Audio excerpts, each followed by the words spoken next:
Hello folks, it's Mark Smith with Family Tree Counseling Associates. I've got a treat for you today. I love poetry, so maybe it's a treat for me, maybe it's not as much of a treat for you. Title of the video is How to Rise from Narcissistic Abuse. And the theme is sort of based on the amazing, the talented, the immortal Maya Angelou, world-renowned poet who passed away in 2014. She wrote perhaps her most famous poem, Still I Rise. And the poem really was about the struggle of her people's battle with slavery and prejudice. But I think it's a great anthem for we folk who have been narcissistically abused, because we were brutally in slavery as well. So I think the poem fits our struggle and makes a good anthem for us. So what I'm going to do, as I always do with poetry, is I'm going to read the poem through once, and then I'm going to offer quite a bit of commentary. I'm going to read a blog, in fact, by somebody named Clute Blackson, and the blog is entitled, What Other People Think About You Is None of Your Business. I think that's original content to Clute Blackson. I don't know if he or she was quoting somebody else. Clute sounds like a he, but I didn't do my homework. It was a blog from October 17th, 2013 of his. So I'm going to hit my whistle with some water before I read the poetry. My whistle has been watered. Here we go. Still I rise. You may write me down in history with your bitter, twisted lies. You may trod me in the very dirt, but still, like dust, I'll rise.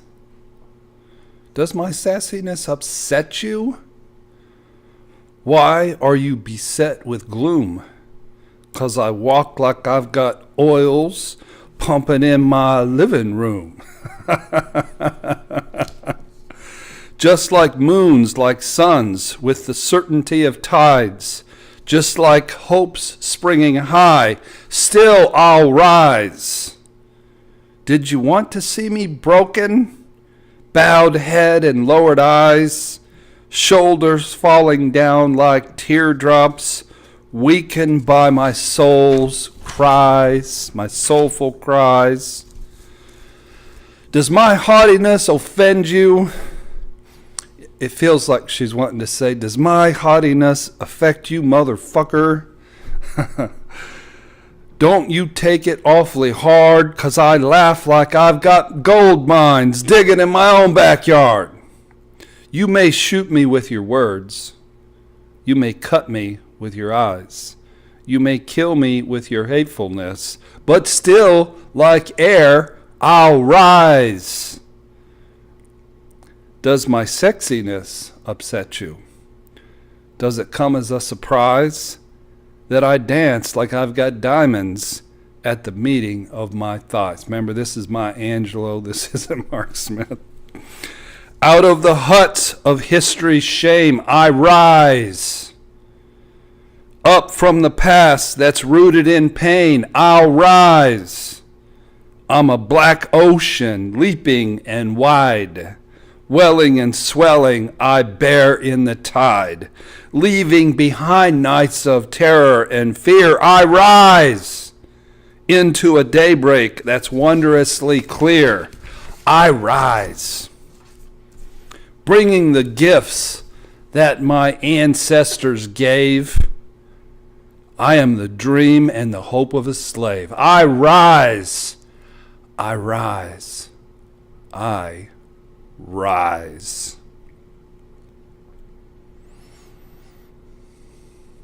Woo! I'm going to read it again. I'm going to commentate. Still I rise. You may write me down in history with your bitter, twisted lies. So I've been talking about the concept of detachment, and that it really doesn't matter what it is that people say to you or about you. If you're detached and if you are secure in who you are, you don't have to set the record straight. So I heard a quote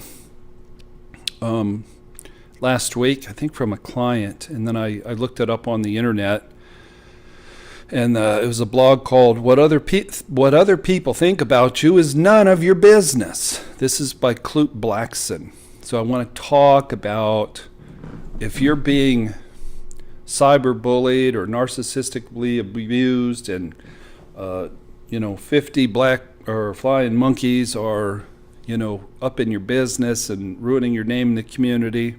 Clute Blackson. What other people think about you is none of your business. It's their business. Wasting your time thinking about what they are thinking about you serves you nothing. Seeking approval is a waste of your time and energy. You don't need these people approval. You're not going to get it anyway. It will only bring you suffering. It's not whether others approve of you, but if you approve of you. That's what counts. Being popular with the world at the expense of your soul is a true booby prize. How people perceive you reveals more about them than it does about you. People will perceive you based on their own conditioning and filters, so don't take it personally. I get comments all the time where somebody will watch a video about my life and they'll have completely projected their stuff onto me, and what they're commenting on has nothing to do with me. And if it's rude, I just take it down. And so if you rudely project your stuff on me in a comment, it won't last 30 seconds. So don't even waste your time.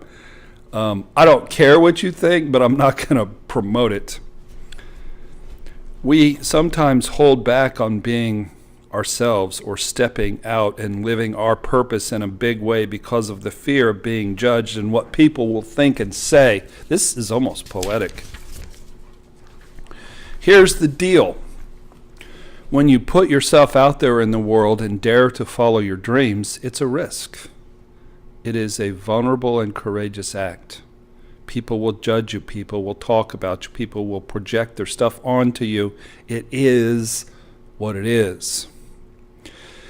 In fact, some people won't like you, and they don't even know you. This is unavoidable. Make peace with this up front. I've had a lot of new associates hesitate to make videos because they didn't want to face the negative comments. I'm like, there are no negative comments, because if they're mean and nasty and disrespectful, they disappear. You have all power. You have boundaries. Do not give those who don't know you the power to determine your happiness. Do not even give those who know you the power to determine who you should be and what your limits are. Know who you are. As you accept yourself as you are and as you are not, you'll become powerful. You consolidate your energy and remain rooted in your center. Our resident Yoda genius, Jerry Wise, would call that being self-differentiated. You become free. The world is made to be free in, my friends, David White would say. When you no longer seek other people's approval, you are free. As you unhook yourself from other people's validation, you become truly powerful. Your soul is already self-validated. This is what Sahidra, I think her name is, Arabi, is talking about, sourcing from yourself. You don't need some idiot narcissist sourcing you when you got a good, healthy, safe supply that you're sourcing to yourself. Your soul is already self-validated. You can please some of the people some of the time, but you can't please all the people all the time. In fact, there will always be those who, no matter what you do, will think negatively and never be satisfied. He didn't say this, but fuck them. This has nothing to do with you. Jesus, Bruce Lee, Gandhi, Bob Marley, Martin Luther King. I could add Michael Jordan. We could add Maya Angelou, Jackie Robinson. There's so many great self-differentiated people. John F. Kennedy, Robert Kennedy. They all had people who didn't like them. Remember that there really are no enemies, just those who don't know you yet, and they don't know themselves yet. At the end of the day, you're the only one who has to live with yourself. Even if you do get others' approval, and it's at the expense of yourself, you won't be satisfied. Trying to get people's approval is a form of control, but in doing so, you're the one who ends up being controlled. The energy it takes is not worth it, as it often requires you to give up a part of yourself in order to get the approval, and that's way too expensive. As I often say, if everyone likes you, you might want to be concerned. When you follow your heart, you will make waves in this world. There's a verse of scripture in the Old Testament. It says, "Do not strongly rebuke a mocker, lest they hate you." And the problem with my job as a therapist and even as a YouTube video maker is I'm committed to tell the truth. And mockers are defensive people, shame-based people, victim-y people. So my job requirement calls me to strongly rebuke people. And if they're mockers, if they're arrogant, projecting, unrecovered, defensive, victim-y people, they're going to hate me. And if my clients are that way, I tell them, you're either going to learn something or I'm going to chase you out of the building, and I really don't care which it is because I'm committed to the truth. You'll stand out. You'll upset some people. You will create change. Life is a daring adventure to be lived with no regrets. It takes true boldness to truly be yourself. People have the right to think whatever they want to think about you. Let them have their business. So what do you think about the man in the mirror, the woman in the mirror?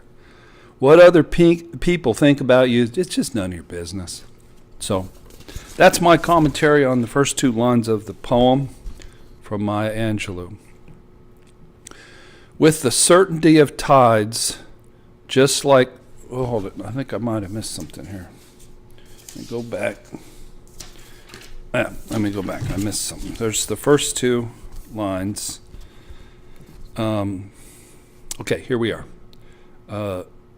With your bitter, twisted lies, you may write me down in history. You may trod me in the very dirt, but like dust, I'll rot. So this Maya Angelou, she's obviously experienced some narcissistic abuse, as did her ancestor.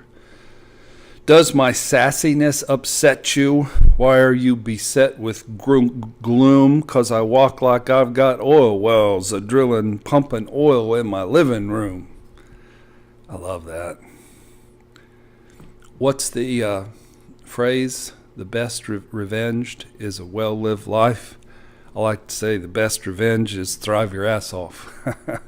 Party like it's 1979. And live a life of integrity and be healthy and be prosperous and have joy.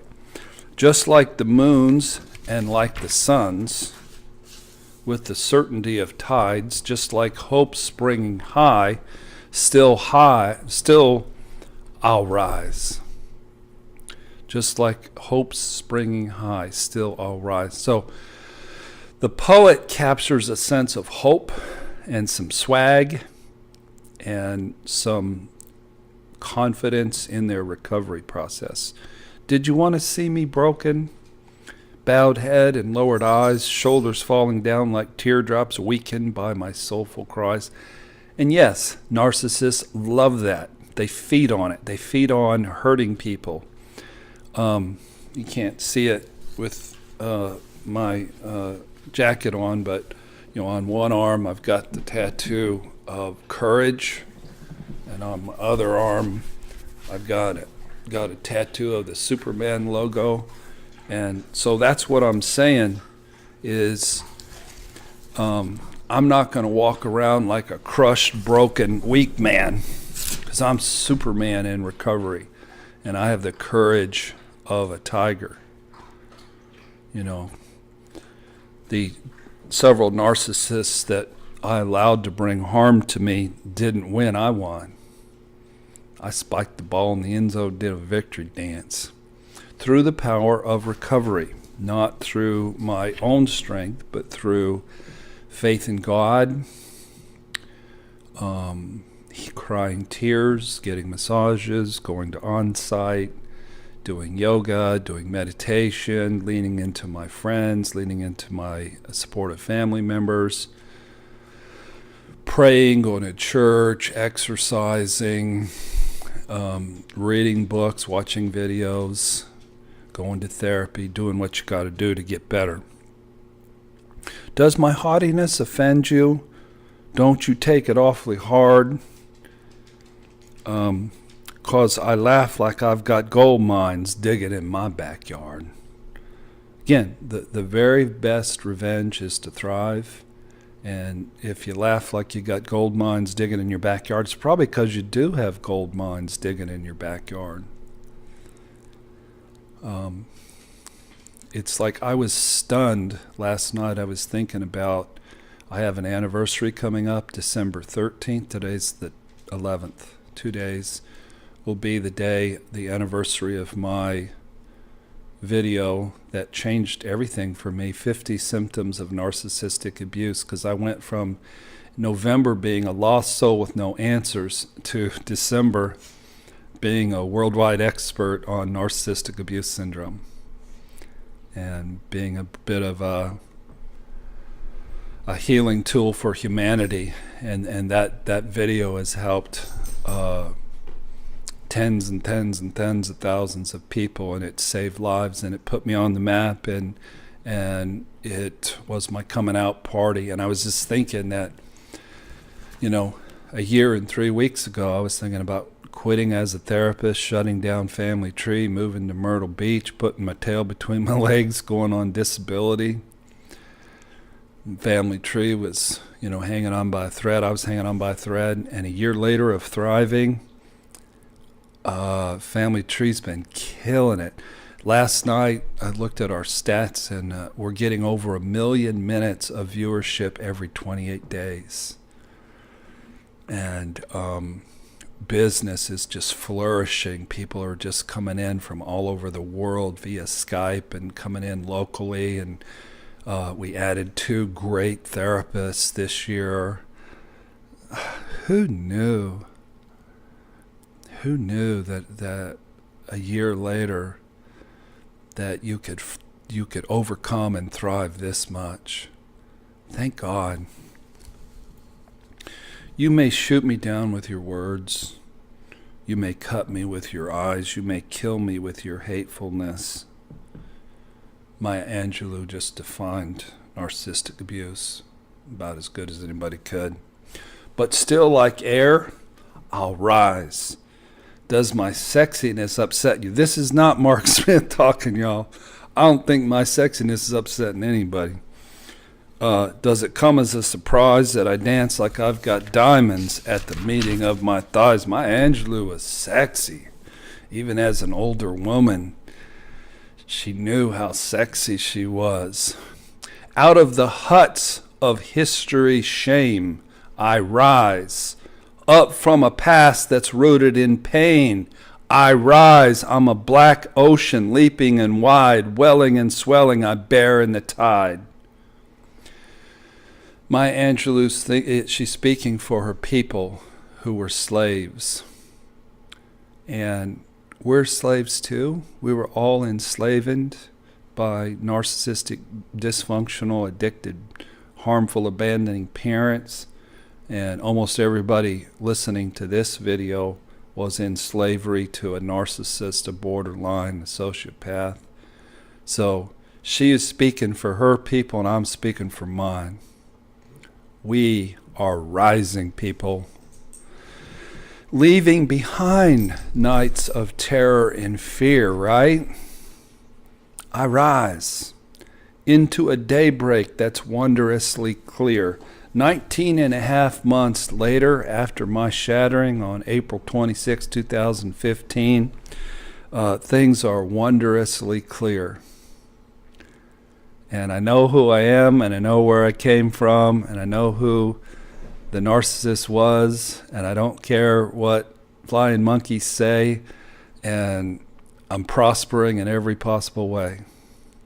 And you can too. Dudes, if you're shattered, start on my December 13th video, the 50 symptoms of narcissistic abuse syndrome, and just watch every video I made since then. And it'll walk you how to do it, walk you through it. This is how I did it. And, you know, a lot of those videos I cry in and I'm hanging by a thread, and a lot of them I'm doing a victory dance, but soak it in. A lot of good free therapy there. I rise, bringing the gifts my ancestors gave.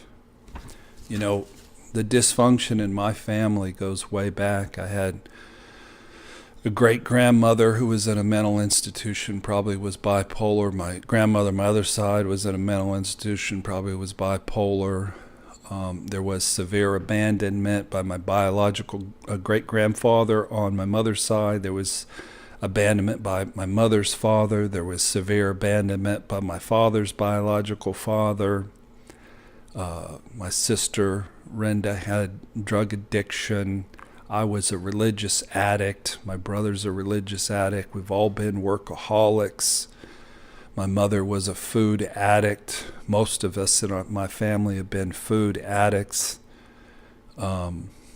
My mother was married 5 times. My dad was married 5 times. We grew up in extreme poverty.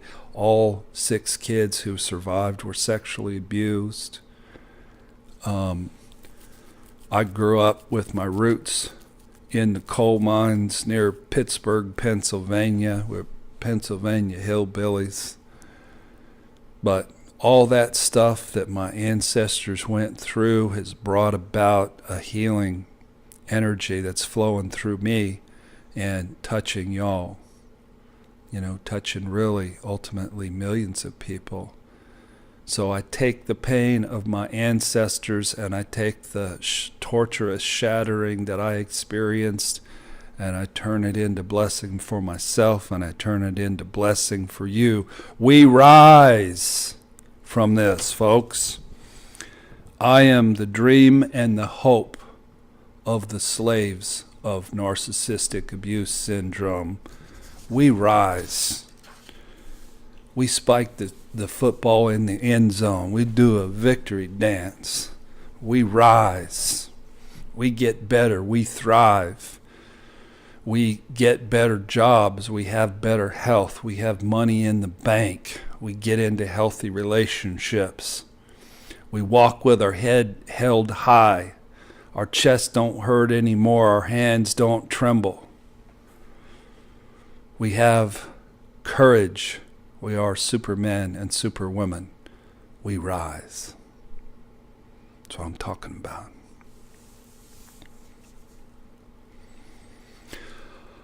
I'm going to go watch the Indianapolis Colts play in downtown Indianapolis today.